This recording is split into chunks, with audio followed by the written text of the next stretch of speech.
At least 7 people, including a 6-year-old child, have been killed in a Russian missile strike in Ukraine's north. More than 100 others have been injured in the attack.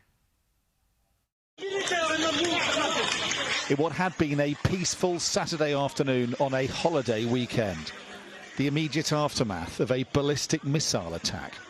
The apparent target, a theatre in a city centre miles away from any fighting. At least 7 are dead, among them a 6-year-old girl. More than 100 are injured, among them a dozen children.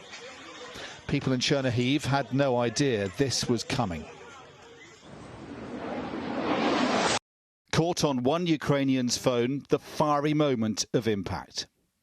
The attack came as President Zelensky was in Sweden. President Zelensky, let me first of all express my heartfelt condolences to you for the horrible Russian attack against Chernihiv and the loss of life. It's an act of brutality which we condemn from Sweden.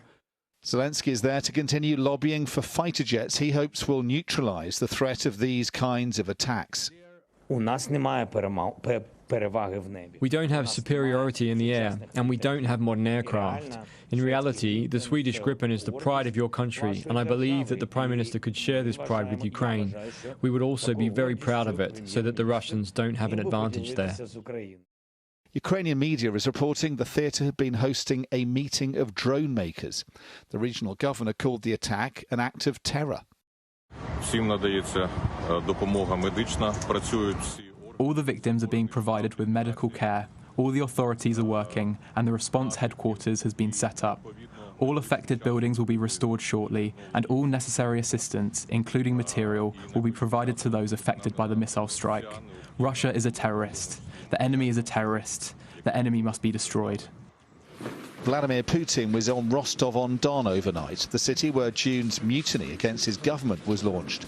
Instead of military advances, his commanders could only offer him another attack on a civilian target, ending in the slaughter and injury of yet more innocent people. Dominic Waghorn, Sky News.